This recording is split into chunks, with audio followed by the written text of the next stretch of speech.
Okay, test 1, 2, 3. Well, Gary's off. Jeff Baillon is sitting in tonight. Jeff? Thanks, Robin. Los Angeles police are back at O.J. Simpson's house tonight. CNN reports the deputy district attorney is also there. Investigators are reportedly combing the grounds with a metal detector. A crew towed away Simpson's Rolls Royce. If we hear more, we'll update you throughout the newscast. Meanwhile, the prosecution and defense in the Simpson case say they're ready. Both sides will meet again Thursday at a preliminary hearing that will determine if O.J. goes on trial. Linda Joyce says an evidence hearing suggests the DA will focus heavily on physical evidence found at the scene. It wasn't a joke. Linda Joyce, Minnesota 9 News. Tonight at 11:05, Premier Story looks at the all-star defense team behind O.J. Simpson. That's 11:05 right here on Channel 9. Our 9-line question tonight deals with the case against O.J. We'd like to know what you think of the media coverage. Give us a call right now at 946-5630. That's 946-5630. And please dial carefully. We'll play some of your comments throughout the newscast. We now know more about the Minneapolis police. Says Mishi was drunk, uncooperative, and belligerent when brought to jail. Harv and Marv are ready to sell, Bill Sexton is ready to buy, and Louisiana may finally be out of the picture. So what's holding up a local buyout of the Target Center and the Timberwolves? As Tom Lydon reports, nothing. A victory in federal court has... Tom, any comment from Top Rank tonight?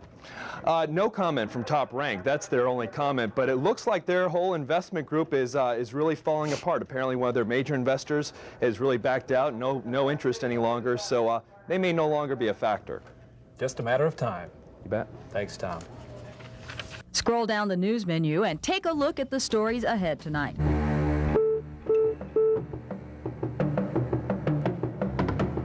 The National Transportation Safety Board is investigating last night's fiery plane crash in Lakeville. 3 people were killed when the plane went down shortly after takeoff and burst into flames. Crash investigators searched the burned-out wreckage for clues. Was there a problem with the plane's engine? Were the controls working right? From above, a helicopter takes pictures of the crash scene. All of this information, combined with eyewitness accounts, will help determine the cause of this deadly accident. I have not ruled out anything, still very early in the investigation. Things that Safety Board will always look at in any air crash are man, machine, and environment. The man flying the plane, 52-year-old Paul Johnson, was an experienced airline pilot. A Florida resident, Johnson also had a home in New Prague, Minnesota. He and 2 friends from Iowa were taking off on a fishing trip when the plane crashed. According to witnesses, the plane reached an altitude of about 200 feet and then appeared to stall, which is an aviation term for not having enough speed to remain airborne and maintain control. Unless a pilot can compensate, gravity takes over and the plane goes down. The aircraft was a Beechcraft Bonanza built in 1947. It was fully loaded with fuel and supplies for the trip to Lake Superior. Investigators will have to determine if weight was a factor in the crash. We saw the explosion. We did hear an airplane missing as it was taking off, but didn't really piece it together till later. That's another clue investigators will check, the possibility of engine trouble. Even the weather could be a factor, although conditions at the time of the crash were just about ideal. Now, the NTSB says it could be months before they can determine the cause of the crash. Robin? The small town of Orr, Minnesota, is dealing with a devastating fire. Ever lose something and think you'll never see it again? A 73-year-old St. Paul woman must be pretty lucky. Jeanette Schuler fell into the icy waters of Lake Superior 8 years ago, and some nearby teenagers rescued her, but she never found her wallet. Well, last month she got a call from a stranger. Oh, I still don't believe it.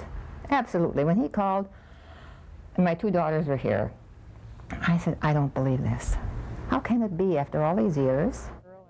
A young Minneapolis man named Jim found her wallet on the Duluth beach with everything intact, her driver's license, pictures, and even $33.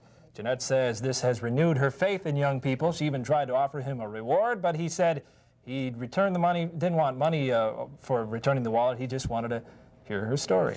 That's a great story. It is amazing. Yeah. Surprising it washed up. After all those years, I also mentioned that there were some coins in the wallet too, but they had fallen out, so they couldn't get everything back. Not everything back. That's really amazing. Well, that's great. Let's get the story on the weather from Joe, who's out on the weather deck. Yeah, we got it nice right now, but... All right, looking forward to that forecast. Thanks, Joe. After resigning from the University of Minnesota 1 year ago, statement in his former post at the university. And we're still listening for your comments on the 9 line. Tell us how you feel about the coverage of the O.J. Simpson story. Yes, I am really mad at the media because I think that... Keep calling the 9 line. We'll play more of your comments a little later. Next on 9, Prince Charles says, I'm guilty. This is more than just a great... Welcome back. We're at the night desk where Sherry Groder is keeping track of what's happening on the scanners and what's going on. Well, right now, Jeff, Little Canada Fire is checking out a house fire. Not appear to be any serious injuries at this time, and they're still looking into that as well. Thanks very much, Sherry. Sure. Also, there's a big water fight in North Hudson, Wisconsin tonight, and it's all about the St. Croix River and a whole lot of sand.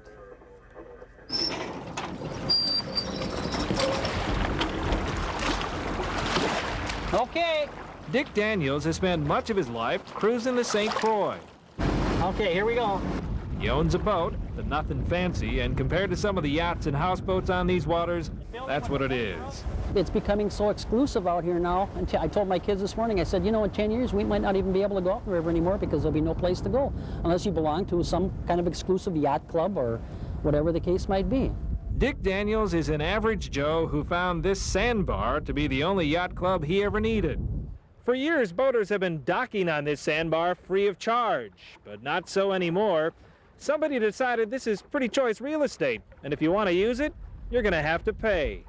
That somebody is Woodbury businessman Lenny Anderson. He's leasing the sandbar from the Chicago and Northwestern Railway and charging boats $25 a day or $240 a year to use it. Capitalism, I mean, if there's a buck to be made, somebody's going to be out there trying to do it. Dick Daniels is out to stop it. How about the little guys like us that have the little boats and we need some place to go? I mean, the way Daniels figures, how can anybody stake claim to a sandbar? But the entrepreneurs behind this project say it's perfectly legal. Any argument to the contrary doesn't hold water. Well, some of the boaters are now talking about forming a blockade around the sandbar to keep any boaters away. But the operators of the yacht club say, well, they're prepared to go to court if necessary to keep the place operating. We'll stay tuned because the North Hudson City Council is discussing this issue tonight, trying to decide if it can issue a permit for this yacht club, and the people opposed to it obviously are trying to stop that. We'll let you know what happens. Well, next in sports, what's becoming a Tuesday tradition, plays of our lives. Plus, we're still listening for your comments on the coverage of the O.J. Simpson case. The media coverage has got me confused. I don't know. Here's a jolt for coffee drinkers, and it's not from caffeine. This eye-opener concerns the price of Java. It's going up. That's because of a weekend cold snap in Brazil that may have destroyed nearly 25% of that country's coffee crop. One coffee maker has already announced a price hike. Procter & Gamble says the cost of its Folgers brand will go up 40 cents for every 13 ounces of ground beans. More worries about rising interest rates. Joe says, put away those umbrellas for a while. Plus, look who's back. But this time, she's covering up. We'll tell you why in 10 minutes.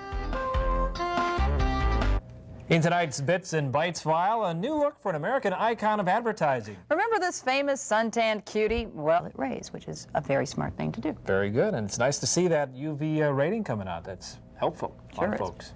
That's all for us tonight. We'll see you tomorrow night after Kung Fu. Thanks for being with us. Good night. Thanks for watching Minnesota 9 News, your first late-night newscast. Jeff? Thanks, Robin. A commuter airline pilot is relieved of flying duties after reportedly having alcohol on his breath. Andy Skoogman is in the newsroom with the details. Andy? Well, Jeff, the pilot works for Express Airlines, too. The standard for how much alcohol a pilot can have in his system is different than what a person can have when they're driving a car, right? That's right. According to the FAA, a pilot... All right, very good. Thanks, Andy. You bet. The Timberwolves have made their decision. You could call it a day of preparation in the O.J. Simpson case. Simpson's pretrial hearing begins tomorrow. He's charged with killing his ex-wife and a friend of hers. Attorneys on both sides of the case are no doubt getting all the evidence ready for court, and hundreds of media outlets are assembled outside the courthouse to cover the trial. The networks are planning extensive coverage, and we'll be monitoring the hearing and bring you updates throughout the day. Joining us live from Los Angeles is Deborah Schnell of sister station KCOP. And Deborah, what can we expect tomorrow? Well, we can expect a very early day. F. Lee Bailey was saying earlier tonight there was a chance that perhaps O.J. Simpson might go free tomorrow. Have you heard that? Well, we have heard that, but I think that certainly F. Lee Bailey has been very optimistic. All right, very good. Thank you, Deborah. The state is collecting over $85,000 in penalties from 6 companies that illegally supplied pesticides to the poultry industry. Now, it's not clear what effect it's had on the birds, but there certainly is concern for the workers who use the chemicals. It's common practice for turkey farmers to fumigate barns with formaldehyde to wipe out pests and disease. It's dangerous stuff if not handled properly. Possible nasal cancers are... Formaldehyde can only be used as a pesticide if it comes in a container that's properly registered and labeled. Things like this just jump out at a regulator. This is a bogus label, one of hundreds discovered during an investigation by the Minnesota Department of Agriculture. They found 6 companies selling truckloads of formaldehyde in containers like these without proper labeling or instructions on how to use it safely. They might be applying it at 10 or 100 times the quantity that would be effective, and thereby increasing the hazard to their employees and whomever. Why sell the stuff with phony labels? Money. When formaldehyde is sold as a pesticide, it costs a lot more because of all the government regulations. 6 companies, including Harcross Chemicals of St. Paul, are cited by the Ag Department for illegal sales of formaldehyde. For its role, Harcross has agreed to pay a $20,000 fine, but the company does not admit to having done anything wrong. Minnesota is one of the nation's biggest poultry producers, sending hundreds of thousands of gobblers to market every year. Investigators say many of the state's largest producers were using the illegal formaldehyde, but none have been fined. The $85,000 plus in penalties are part of an out-of-court settlement with the state. Robin? The Minneapolis, Gary's off. Jeff Baillon sitting in tonight. Jeff? Thanks, Robin. Another round in federal court for the Timberwolves and another ruling that's probably not the last word. Tom Lydon has the courtroom scorecard. Tom, can the Wolves still try to sell to the Minnesota group, or is that going to be on hold as well? They can negotiate a deal. They can do everything but sign off on the deal. Well, let's hope it gets done sometime soon. Who knows? Thanks, Tom. It was the final day on the stand for Minneapolis Lieutenant Mike Sarra. A Minneapolis man on trial in Wisconsin for a triple murder is now a free man. A jury in La Crosse finds 35-year-old James Friedenlund not guilty in the beating deaths of his wife and in-laws in 1992. Relatives of the victims wept as the verdict was read. The search for a missing New Brighton woman continues. A reward is now being offered for information that will help police find Carrie Koskinen. She disappeared last weekend, leaving her 2-year-old daughter home alone. Call Crime Stoppers if you have any tips. The number is 45-CRIME. A Navy lieutenant from Minnesota says she was sexually harassed by a fellow officer. Eden Prairie Police and the DNR tonight are looking for a motorist who struck and killed more than a dozen Canada geese as they were crossing the road. As Andy Skoogman tells us, the DNR and others say this was no accident. He's always there when you need him, even if it's just promoting the latest escape for Star Trek fans. Beam me up, Scotty. No doubt James Doohan heard that famous line hundreds of times during his stop in Bloomington. The chief engineer of the Starship Enterprise beamed into the Mall of America to help promote the Star Trek Earth Tour exhibit that just opened. The 40-year veteran of radio, film, and TV is best known as Star Trek's Mr. Scott, but there were times when he wished he'd never taken the role. I wasn't getting any jobs because there were no parts written for a Scotsman. Tell him I'm doing my best. Doohan, who's really a Canadian, now says he accepts and appreciates all the attention and work his alter ego gets. We'll see Scotty again soon, along with the rest of the Enterprise crew in the latest movie of the Star Trek series. And if you like trouble as much as this famous lady, you'll find plenty of it and her at the theaters this weekend. Do you have the name of the individual who last serviced the train? That information is not available. I Love Trouble opens Friday. CEO of the new company, which would keep the CBS name. Mood on Wall Street got a bit darker after another bad day for the stock market. The Dow Jones Industrial sank more than 42 points following a session of heavy trading. Analysts say fears about rising inflation shares the blame for the plunge. So does the weak dollar, which set another new post-World War II low against the yen. First, the weak dollar, now a penny shortage in the Northeast. Federal Reserve banks in Boston, Washington, Cleveland, and Chicago are rationing pennies and asking penny hoarders to make deposits. The U.S. Mint is stamping out almost 3 billion extra pennies to meet the need. In tonight's Bits and Bytes file, we found a new use for dental floss: jailbreaks. A West Virginia robbery suspect escaped from his cell using a rope made from dental floss. Officials say Robert Shepard braided the floss together until it was as thick as a telephone cord. He then used it to scale an 18-foot fence that surrounds a recreation yard. Now, the jail store sells dental floss along with other personal hygiene items, but the floss has been taken off the shelves. The suspect is still on the loose. Description, it's a man with a great smile.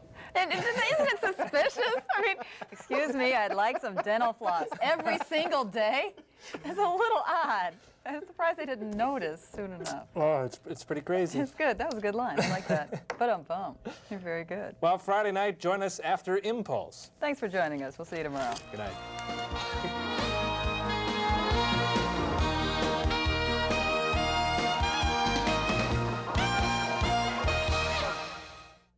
Gary's off. Jeff Baillon sitting in tonight. Thanks, Robin. It started with a complaint about fireworks. It almost ended the life of a southern Minnesota policeman. As the Faribault officer responded to the fireworks call, somebody took a shot at his squad car, shattering the rear window. He wasn't hurt, but investigators say whoever fired the shot was out to get a cop. My cars are very well marked, and anyone that didn't know that it was a police car is either completely blind or stupid. So I'm sure they were shooting at And you don't think it was? Police arrested 2 men in this trailer home. Both deny having anything to do with the shooting. They've been released from jail. Possible charges are pending. New Brighton police are now calling Carrie Koskinen's disappearance a kidnapping. A dramatic and emotional day in the Los Angeles County courtroom where the preliminary hearing for O.J. Simpson is underway. Neighbors of Nicole Simpson and co-workers of Ron Goldman testified about what they saw and heard the night of the murders. Sarah Jarvis was the testimony as the state tries to break O.J. Simpson's alibi. Wearing a black halter dress. For the latest out of Los Angeles, Deborah Snell from our sister station KCOP joins us live. And Deborah, what about these new evidence, the stuff in the envelope and also the tapes? What are they saying about that tonight? Well, there's speculation that that mystery envelope that the defense really wanted sealed. Millions of Americans obviously are watching what's going on inside the courtroom. Can you give us a sense of what's going on outside and around the courthouse itself? Yeah, we're going to pan over for you for just a quick second so that you can see the chaos over here. All right, thank you very much, Deborah. We'll see you next week. Okay. Opening our USA file, former televangelist Jim Bakker is out of prison. He served 4.5 years for swindling millions of dollars from his followers. Bakker spent part of that time at a federal prison in Rochester, Minnesota, before being transferred to one in Georgia. And in our Metro file, the first woman to serve as chief judge of the Minnesota Court of Appeals is sworn in. With her 2 children holding the Bible and her husband looking on, Ann Simonet takes the oath of office. She replaces Judge Paul Anderson, who's moved up to the Supreme Court. Well, this little fella's the latest addition to the Minnesota Zoo. Mom gave birth to the 2-hump male camel yesterday. He's healthy and he weighed in at 94 pounds. Still needs a little help getting around, though. 94-pound baby. 94-pound baby. Well, let's get our first look at weather. Tonight, Sherry Ackerman sits in for Joe, and she's out on the weather deck. It's a little cool out here tonight. Next on 9, Meatloaf meets Minnesota. What kind of swinger is the bat out of hell? Hi, I'm Meatloaf. And you're watching Minnesota 9 News. Yeah! You keep watching. Yo. Welcome back. We're going to check what's happening on the scanners tonight with Nicole Stewart, our newest reporter, who's also sitting in at the night desk. Well, Jeff, tonight, Mendota Heights police are on the lookout for an armed robber. Yeah. Thanks, Jeff. Sure. Each year, 23,000 children are hurt in accidents involving baby walkers. Now the Consumer Product Safety Commission wants to do something to bring that number down, so commission officials voted to begin setting safety standards for baby walkers. Right now, the commission will try to get manufacturers to agree to voluntary guidelines. No fireworks on Wall Street headed into the holiday weekend, but the stock market sparkled more than it has in a long time. In fact, you might say the Dow Jones Industrial skyrocketed. Dow rose more than 21 points on very light trading, ending the week up more than 10 points over the previous session. Not everybody will be heading to the big feed at the Taste of Minnesota this weekend. A lot of folks will be going south to Austin to treat their taste buds to Spam. It's the annual Spam Jam, and there'll be plenty of mystery meat to go around. What if they ever cook Spam in the Stanley Cup? Well, next in weather, Sherry has your forecast for the 4th. Plus, breaker. Look what's making a comeback. Enjoy the weather. It's going to be a pretty good one, at least the first half of the weekend, and then maybe some thunderstorms late. I'll toss it back to you for the rest of the news. I feel better because I have to work on the 4th, so I feel like I'm missing Yeah, but what about all anything. those hundreds of thousands of other people, Robin? I'm sorry. I'm sorry. Well, like me. No, not like you. Breaker, breaker, Smokey, convoy. That's CB talk, remember? And tonight's Bits and Bytes file tells us it's back. Englishman, you got your ears on. This is Barbie Doll. Yep, 20 years after its first jammed airwaves, Citizens Band Radio is making a comeback. Dealers say a lot of people are hanging up their cellular car phones and hooking up CBs, mainly for safety and security reasons. But truckers would like to squelch the CB newbies. They say they hear too much shopping talk and too many people asking for directions to accident scenes. And we all know how much Minnesotans love to grow grass. Now a Minnesota company is going to make it easier to have a lush lawn. Agrofibers Incorporated of Floodwood developed a grass mat from a fibrous plant called knaf. Now, the mat is loaded with grass seed and covered with a biodegradable rayon. You unroll it, cut it to size, secure it with wooden pegs, and water it 3 to 4 times a day. Sure beats laying sod. The grass mat will be available in stores next spring. Well, next, we're going on the loose. Plus, we have the last word from the Simpson hearing, but first, here's more from our 9 line. I get tired of... Gary has the night off. I'm Jeff Baillon. Minneapolis police are searching for 2 suspects in an overnight murder. 1 teenager is in custody. Police say the suspect shot 30-year-old Stacy Bell at close range in the head during a robbery attempt. It happened on the 1900 block of 1st Avenue South. An off-duty officer happened to be in the area. She followed and arrested a 16-year-old suspect. A federal jury will continue deliberations in the Sorrow trial tomorrow morning in St. Paul. Minneapolis Police Lieutenant Mike Sorrow is accused of using excessive force when arresting Craig Mischie. Mischie is seeking $1 million in damages. The jury will be in its 3rd day of deliberations tomorrow. Maplewood police are still looking for the teens who seriously injured a driver when they threw a rock off a bike trail bridge. Closing arguments in the federal trial over Indian treaty rights in Minnesota. The Mille Lacs Band of Chippewa wants to hunt, fish, and gather on land it ceded to the federal government under an 1837 treaty. But the state argues the Indians gave up those rights in an attempt at peaceful coexistence with whites. Attorneys for the tribe say not so. They argue that Indians would never knowingly give up those rights because they are essential to their survival. Judge Diana Murphy is expected to decide the case in the next 2 weeks. A judge will decide tomorrow whether certain evidence will be allowed in the preliminary hearing of O.J. Simpson. The defense wants to suppress testimony. Let's get our first look at weather. Joe's out on the weather deck. And any of that lightning in our forecast? Maybe in the forecast, but nothing right now. Okay, thanks, Joe. Dozens of Bloomington residents spent the day digging out from the windstorm that did more than $1 million in damage. One thing people on 82nd Street won't have to worry about is firewood this winter. Hundreds of large trees are being cleared, a bill insurance companies won't pick up. People in Bloomington say the loss in trees isn't just sentimental. I don't know what it's going to do to the value of the property. 11 homes suffered major damage in yesterday's 85-mile-an-hour blast of wind. A total of 140 buildings suffered some damage. Kirsten Klockner says she was sexually harassed and neglected by her high school. But tonight, the former Washburn High School student settles her suit against the Minneapolis School District. Nicole Stewart has the details.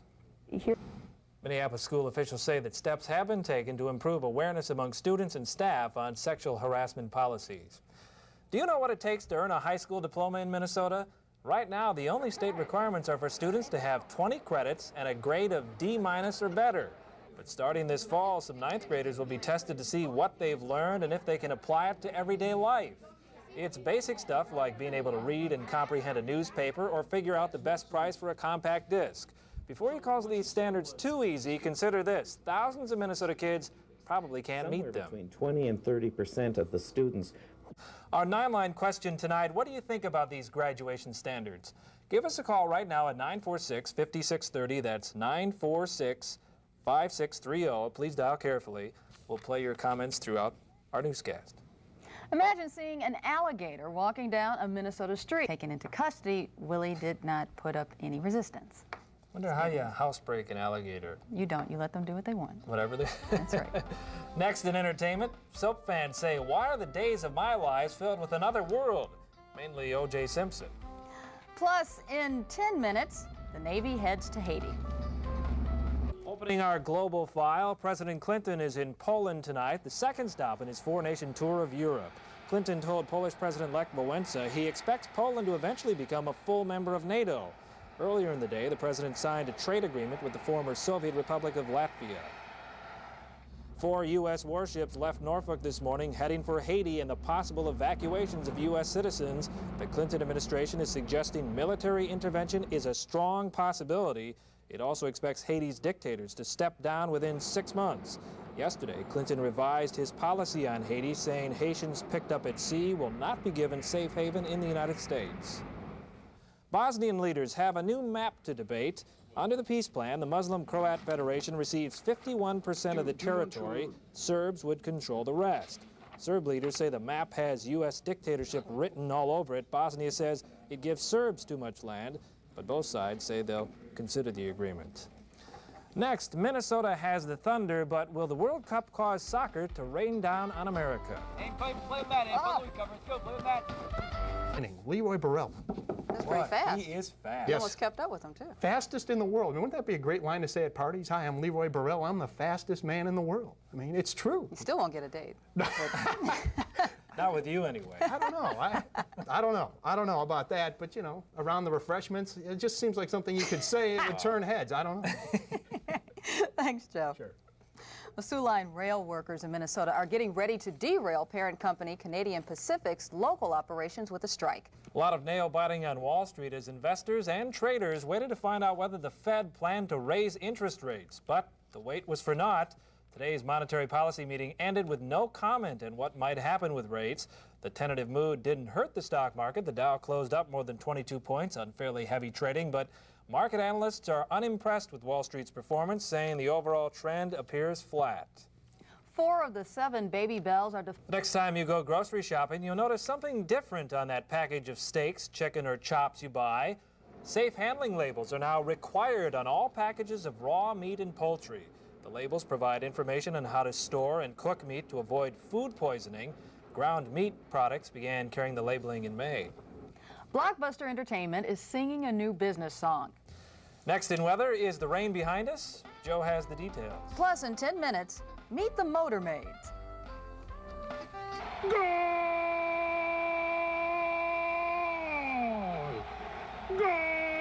Paul Karen, Miami.